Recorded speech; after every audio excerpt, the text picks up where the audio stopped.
Olá, meus amigos. Mais uma vez, continuando nossos estudos de neurociências e espiritualidade.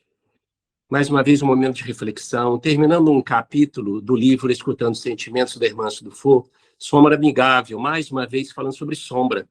Nós já demos o conceito dela e continuamos aqui, que está no parágrafo, entretanto, somente daremos importância às mensagens da sombra. Então, vamos lá. Entretanto, somente daremos importância às mensagens da sombra quando nos relacionarmos amigavelmente com ela. O processo de ouvir a voz do inconsciente, através dos sentimentos, passa por algumas etapas na alfabetização do sentir. Ela dá alguns 3, 4 principais pontos para a gente ter essa capacidade, essa flexibilidade de escutar nosso inconsciente, essa voz interior. É o diálogo interno que nós não temos o hábito de fazer. Interessante que eu estava aqui um pouquinho antes da nossa gravação, conversando com o Renato aqui, do porquê que muitos templos estão se esvaziando, né, Renato? E um dos motivos talvez seja isso que eu estou dizendo aqui, é porque nós não temos ainda o hábito importante da reflexão ou da autorreflexão, do encontro interno, do silêncio interior, da prece meditada, não da prece simplesmente falada, como ritual. Todo respeito às pessoas que assim fazem e querem fazer. Há espaço para isso na vida de todos.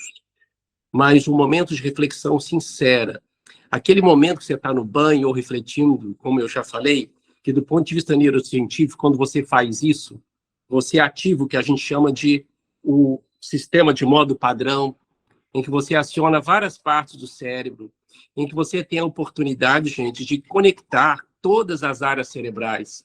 É nesses momentos de relaxamento cerebral, onde você faz uma prece, uma meditação, uma leitura edificante e medita sobre ela, você consegue começar a fazer uma coisa não só de reflexão, mas justamente começa a atualizar a sua memória, a deixar ela mais flexível para encontrar novos caminhos, para ter insights importantes.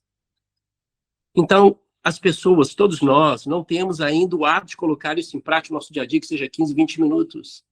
Então, o mundo está com muito barulho na nossa cabeça. A gente está acostumado com muito barulho da distração. Eu não estou falando que não é importante a distração, ela é muito importante. Mas quando a gente está sempre procurando o barulho, ouvir algo, a distração, e não para esse momento, para ter esse encontro pessoal, a gente passa a não conseguir mais refletir sobre a nossa vida. Refletir no sentido de dar passos mais conscientes. Refletir e ter insights sobre decisões da nossa vida e reconhecer qualidades ou aspectos da nossa vida que a gente nem sabia. Nós estamos falando da sombra aqui, que a Hermance Dufour está falando. Então, a gente não se escuta. Então, a gente não atualiza a memória. A gente não atualiza novas formas de ser, novas formas de operacionar o nosso raciocínio em prol do nosso próprio benefício. Então, esses momentos são muito importantes para nós. E quando a gente não tem esse hábito, não provoca esse hábito no nosso dia a dia, facilmente a gente vai se deixar distrair por situações de procurar sempre algo que ocupe o nosso tempo. Porque ficar sozinho, para muitos, já passa a ser um peso. Porque é o encontro consigo mesmo. E eu vou dizer que grande parte da humanidade está evitando esse encontro, que é o encontro consigo mesmo. Por isso, o excesso de distração, o excesso de barulho, o excesso de som, tudo aquilo que preenche ou tenta preencher esse suposto vazio que a gente não quer encontrar com ele. Isso parece muito filosófico, mas tem pesquisas em psicologia e neurociência do comportamento demonstrando que as pessoas estão sempre procurando prazer. E, muitas vezes, encontrar consigo pode ser uma situação não tão prazerosa, mas é muito importante. Então, eu estou aqui, talvez, conversando com meu amigo Renato aqui antes da reunião, um motivo porque muitos dos nossos templos, eles estão realmente se esvaziando, porque as pessoas querem ou uma resposta, ou uma solução rápida para os problemas, ou realmente o medo de se encontrar. Não tem o hábito de fazer essa atualização do que a gente quer, do que é importante, do que é essencial, do que realmente é importante para a nossa vida. O porquê que eu faço isso, o porquê que eu quero isso, isso realmente faz bem para mim? Isso realmente vale a pena? Então, a Hermance Dufour está falando isso aqui, tudo que eu estou dizendo para você, ela começa aqui no primeiro item. Imprescindível autorrespeito. Olha só, nós estamos falando disso. O que sentimos é indiscutível, individual, é a nossa forma de ver a vida. Com isso, não devemos admitir que os apelos do coração devam ser seguidos como brotam, muito menos supô-los a expressão da verdade. Apenas tenhamos respeito por nós, sem reprimendas e condenações, procurando compreender os recados do coração. Isso é muito interessante, gente. Ela mesma fala mais adiante. Não te agrida quando sentires o que não gostarias. Não te agrides quando você sente o que não gostaria. Então, veja só, isso faz parte do nosso mundo. Isso faz parte da nossa condição. Então, essa validação dos sentimentos, ela precisa ser feita por nós. Validar o que você tem sentido. Eu já expliquei para vocês outras vezes, muitas doenças psiquiátricas, muitos transtornos, distonias psiquiátricas, uma das causas começa aí, que a gente joga para debaixo do tapete os nossos sentimentos. Não valida, não valoriza. Não, isso não é verdade, eu não senti isso. Não, eu não quero racionalizar isso, eu não sou isso. Aí faz aqueles momentos de projeção que eu expliquei, de somatização, transfere, eu sou ciumento, mas não quero aceitar isso, eu vejo ciúmes em outras pessoas. Eu já falei isso com vocês em outro encontro. Eu não aceito justamente a inveja que eu tenho. Às vezes eu posso somatizar aquilo na forma de um problema estomacal, realmente condições de ansiedade fora do comum. Eu estou dando apenas exemplos, gente, que eu estou falando que é uma das causas de muitos dos transtornos psiquiátricos que nós temos, distonias. Ela pode, a origem, estar nessa não aceitação, nessa negação do que se sente. Isto é, a gente não valida ou não quer validar o que nós sentimos. Como se fosse uma coisa extremamente de outro mundo. Isso faz parte da nossa sobrevivência como ser humano. Escutarmos o que sentimos, dar nomes ao que sentimos. Ela continua. Havendo respeito, olha aí, respeito conosco, instaura-se o clima da serenidade, da ausência de conflitos e batalhas interiores. Somente serenos vamos conseguir uma comunicação sem interferência. É o silêncio interior, o fio que nos leva ao intercâmbio produtivo. Aquele negócio, gente, somente um lago sereno vai conseguir refletir o céu. O budismo fala isso. Então, quando a gente não procura ter esse exercício, a gente está sempre procurando o barulho. O barulho, eu digo assim, gente, é procurar notícias, é ficar vendo série, é procurar justamente lá, passando o dedo no Instagram, é querendo justamente bater papo na esquina. Quer dizer, não tem um momento para você, de fato, desliga tudo, recolhe. Faça uma prece, bate um papo com o seu mentor espiritual, com Deus. Ah, mas meu mentor não me escuta, meu Deus não me escuta. Converse com ele. Chame ele do nome que você quiser. Eu lembro do Divaldo Pereira Franco, o grande orador baiano espírita, já desencarnado. Ele falava dessa forma: oh, meu Deus, senta aqui do meu lado, eu estou muito chateado. E ele continuava a prece dele: oh, meu Deus, senta aqui do meu lado, eu estou muito chateado. Eu não estou concordando. E conversava com ele. Isso é uma técnica psicológica. É uma forma justamente de você drenar as suas emoções e se conectar com a divindade. Então, fazia isso de coração. Então, isso é uma forma de validar nossos sentimentos, gente. E é uma forma de exercitar esse mundo íntimo nosso. Momento de reflexão, momento de interiorização. Nós já dissemos isso, é um momento de você ficar olhando, às vezes, a natureza da janela, em silêncio. Se você não quer fazer uma prece, mas tem o hábito de fazer isso. Esses momentos vão ser os momentos de reflexão, a espiritualidade aproxima de nós. Imagina quando nós estamos, de fato, numa prece sincera, assistindo uma palestra, seja no seu templo, seja qual for, você dá condições que os espíritos amigos aproximem de você. Todos nós queremos ser ajudados, mas os próprios espíritos dizem: você tem que estar em condições também para ser ajudado. Nós temos que saber pedir ajuda e estar em condições vibratórias. Isso é um mundo de quântica, gente, é um mundo de física, é um mundo de conteúdo e sintonia mental. Os espíritos amigos nos ajudam, eles se desdobram nos ajudando. Mas chega um momento que não dá mais para eles penetrarem em nós, porque estamos em outra sintonia. É realmente uma lei muito bem estudada pelo Espiritismo, a lei de afinidade fluídica e mental. O meu mentor espiritual quer falar comigo, ele quer me dar uma intuição, ele quer falar. Mas eu estou em outra sintonia, eu estou pensando em outras coisas, estou ligado em outras mentes encarnadas e desencarnadas, não necessariamente maléficas, mas que não tem nada a ver com o meu propósito de vida. Reflita sobre isso. Os espíritos querem participar, eles querem falar, eles querem que a gente registre eles de alguma forma. mas nós não temos o hábito de fazer isso, esse tipo de recolhimento. Há outro aspecto muito importante, já na segunda metade, nós estamos quase findando, aprender a linguagem dos sentimentos exige meditação e atenção. Olha aí, ó. De novo, a capacidade de recolher. Separar a imagem programada pela educação social da imagem idealizada é um trabalho lento. Diferenciar o que pensam que sou daquilo que penso que sou é o caminho para se chegar ao que sou verdadeiramente. Gente, essa questão da imagem idealizada, essa é uma questão que eu acho que os espiritualistas carregam isso há muito tempo. Me permita um comentário aqui. Eu tenho mais de 40 anos, gente, na seara espírita, e também tendo contato com outros templos de espiritualidade. E o que eu vou falar, eu vivi isso e vejo a maioria dos nossos amigos vivendo isso, essa imagem idealizada. Eu lembro que o Vanderlei de Oliveira, o médium aqui do livro, que ele é psicólogo holístico, ele fala uma expressão chamada aterramento, que a gente precisa de fazer aterramento, que a gente tem um excesso de pensamentos, né, gente? A gente vive num mundo mental e a gente precisa voltar para a Terra real. Então, esse mundo idealizado, a gente acaba fazendo o seguinte, nós, pessoalmente, ditos espiritualistas ou espíritas, a gente tenta ou quer esconder a humanidade nossa, para sustentar uma imagem de iluminação espiritual que realmente não existe. Eu já falei isso em outros encontros. Porque a espiritualidade, gente, ela é algo que vem muito natural. Então, a gente, como eu disse, a gente está, ainda mais no dia de hoje que a gente quer o fast food, né? A gente realmente está querendo esconder nossa humanidade e tentando também passar uma imagem muito idealizada de espiritualidade. Olha, isso é muito benéfico, claro, a espiritualidade, mas isso não é feito através de uma simples leitura, de um simples curso, ou simplesmente frequentando um templo.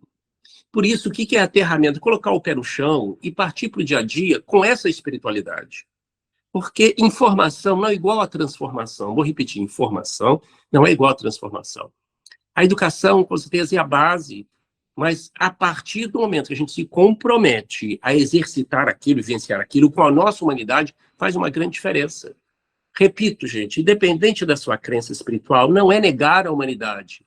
Os ensinamentos de Jesus, Buda, Krishna, seja lá quem for, ainda mais o Mestre Jesus, não é para sufocar a humanidade ou negá-la. Nós somos espíritos, pertencem à espécie humana. A espécie humana vai existir ainda por milênios e milênios na face da Terra. A espiritualidade é uma forma de melhorar a nossa humanidade e nos tornarmos mais humanos. É isso que a espiritualidade vem. E Jesus vem quebrar aquele ciclo de automatismo, de primitivismo nosso, que até hoje nós estamos procurando vivenciar essa cartilha do Mestre Jesus. Jesus disse, quando eu for erguido, atrairei todos a mim. Quando eu for erguido, atrairei todos a mim. O Mestre sabia da importância do trabalho dele. Tanto que ele é o meio-dia da humanidade, né? Nós contamos o tempo a partir de hoje. Então, essa questão, justamente, da imagem idealizada, infelizmente, isso é um efeito colateral das religiões. Principalmente quando a gente passa a ter um pensamento muito ortodoxo, muito radical em relação à nossa crença. Então, assim, você ter a sua humanidade, a espiritualidade vai te ajudar a conviver com a espiritualidade de forma sem conflitos. Então, o conhecimento espiritual que nós temos, eles não são para negar a nossa humanidade, e sim para melhorar a nossa humanidade. Saiu do campo da idealização. Renato, pode perguntar. Eu acho que o primeiro caminho não é mais simples, mas o mais lógico, Renato, que é justamente a gente começar a encontrar a nós mesmos, saber realmente quem somos. E quando você está com você, por mais que você queira usar máscaras, é um momento que a gente tem de se reconhecer de verdade. Quais são suas verdadeiras intenções, o que você realmente gosta, o que você realmente aspira. Isso são perguntas que nós deveríamos responder sem nenhuma máscara.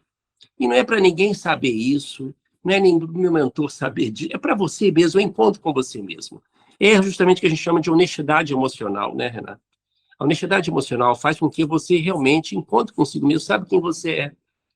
Isso fica mais fácil você caminhar, isso vai ficar menos pesado você caminhar.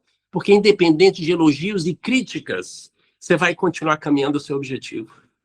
Quando você sabe daquilo que você quer, quem de fato você é.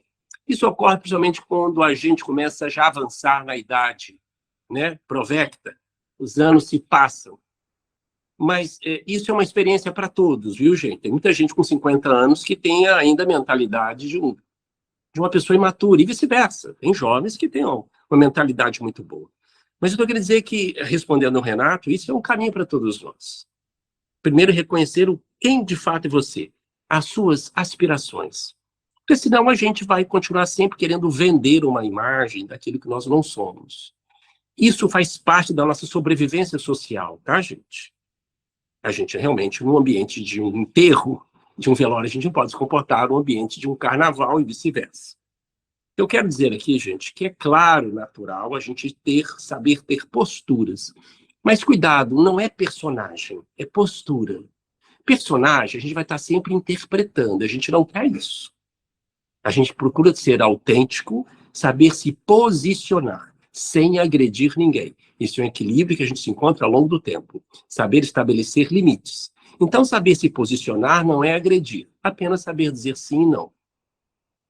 Então, nós não fomos educados para isso, tá? Nós não fomos educados para bater boca ou então baixar a cabeça e querer agradar todo mundo. Então, simplesmente se posicionar. Então, respondendo ao Renato, essa é a nossa capacidade de querer reconhecer quem nós somos, para realmente não ficar interpretando justamente personagens, apenas sabendo ter postura. Então, essa idealização, gente, ela não é só na área religiosa, é na área de todas as áreas da nossa vida. A gente passa a querer imaginar um mundo ideal que ele só está na nossa cabeça. Ele não existe no mundo real. Então, esse mundo idealizado, ele realmente fica muito inatingível. E o que acontece? Muitos de nós desistem da jornada. Já que eu não posso atingir essas virtudes que as pessoas falam, eu não aguento mais, eu vou embora dessa filosofia, dessa doutrina, desse ideal. Eu vou ser como todo mundo. Eu não consigo atingi-lo. Por quê? Muitas vezes, o equívoco da espiritualidade, ou quem participa disso, ou a interpretação errada disso, é tentar justamente enquadrar as pessoas num padrão de comportamento idealizado, que ele não pode existir ainda no nosso planeta, gente. Nós temos pessoas e espíritos que são realmente referências para nós, que passaram pela Terra, mas nós não temos ainda condições, pelo menos nesta vida, de ser igual a eles. Então fica uma coisa muito idealizada, muito mentalizada.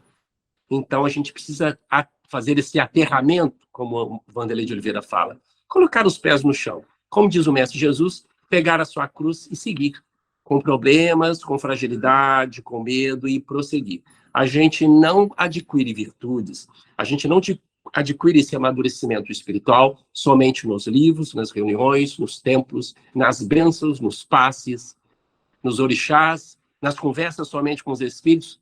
Nós temos que levar isso para o nosso dia a dia, aceitando a nossa humanidade, abraçando ela. Renato, algum comentário? Nosso tempo, como é que está? Nosso tempo. Ok, vou só terminar. Vejam só o que ele termina aqui. Utilizar indagações. A sombra adora dar respostas. Nossa tarefa será discernir no tempo a natureza dessas respostas. No início, elas serão confusas, enganosas, talvez decepcionantes. Na medida que se dilata esse exercício, a intuição vai aclarando a capacidade de perceber e sentir o que nos convém. Teremos a sensação do melhor caminho, das melhores escolhas do que queremos. E o início da identificação com o projeto singular do Criador a nosso respeito. Olha, gente, aquilo que eu disse, você, todos nós queremos respostas para muitas coisas da nossa vida. E essas respostas não aparecem mesmo. E nem os espíritos vão dar essas respostas para a gente pronta. A gente quer tudo pronto e não vai dar. Porque existem respostas que, por mais que a gente escute, a gente só quer escutar aquilo que a gente gostaria. Isso é verdade. Se os espíritos pudessem dar respostas para a gente da nossa vida, existem muitas respostas que a gente não vai aceitar e vai achar que aquilo não é para nós. Então, existem muitas coisas que se referem à maturidade espiritual, psíquica e mental. Então, muitas coisas só vai surgir para a gente essas respostas ao longo do tempo, de acordo com a sua própria maturidade psíquica, para você entender, absorver e colocar aquilo em prática. Porque a informação só é informação importante quando você é capaz de transformá-la aqui em ação e colocar em prática. Então, muitas dessas respostas que a gente tem, gente, só vem com o tempo. desde compreender as pessoas, desde compreender o contexto que nós passamos ou estamos passando. Muitas coisas não têm respostas para o momento. O momento é arregaçar as mangas e prosseguir, da melhor forma possível. Se tivermos resposta, peça ajuda. Mas há muitas coisas que não têm uma resposta específica, precisa, cirúrgica, não tem como. Lembro de um amigo espiritual que fala que quando muito se pensa na vida, menos se vive ela. Então, tem horas que a gente tem que pensar menos e começar a agir mais, mesmo com erros e acertos. Não é ser irresponsável. Nós temos todo o conhecimento necessário, procure ajuda, você que precisa de ajuda, todos nós precisamos, mas é momento de agir. Não dá para acertar 100%, nós não temos como. Já falei para vocês, perfeccionismo é uma doença, existe na nossa mente perfeição, que perfeito é Deus. Nós não temos essa capacidade ainda. Então, vamos ter coragem de prosseguir adiante. Eu estava falando com o Renato, nosso amigo, essa semana mesmo, um bate-papo rápido na nossa reunião pública, em que eu falei para ele, né, os espíritos certa vez chegaram perto de nós e deram uma mensagem para todos, e que serviu muito para mim. Um dos espíritos falava o seguinte: meu filho, vamos ter um pouquinho mais de fé. Eles estavam implorando para que a gente tivesse um pouco mais de fé, um pouco mais de crença nele. Quer dizer, vamos seguir, vamos fazer a nossa parte, mas vamos ter um pouco mais de fé neles. Vamos melhorar o nosso mindset, nossa mentalidade e crer mais, né? Vamos fazer a nossa parte e deixar que Jesus complete ela. Essa dicotomia, ela não é muito boa, Renato, porque a sombra é a sombra. Ali está realmente a nossa bagagem não saudável e muita coisa boa, misturada. Então, o que a gente já aprende tudo aqui na psicologia com Jung?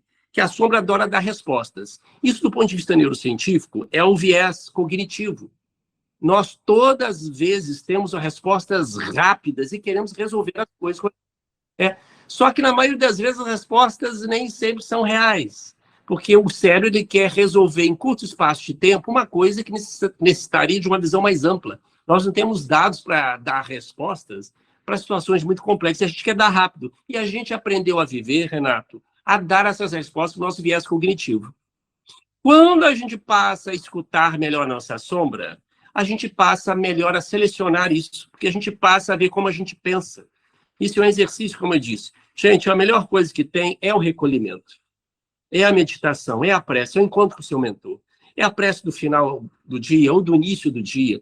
É abrir um livro, fazer uma leitura rápida e meditar um pouco, pensar, sentir seu mentor. Isso é uma das coisas mais saudáveis que o Espiritismo fala para nós e o Mestre Jesus fazia há muito tempo, que o Budismo ensina há muito tempo. O recolhimento, o silenciar a mente. Cada um tem uma forma. Mas a forma mais simples é essa, realmente. Ter um momento do seu dia a dia para você fazer isso.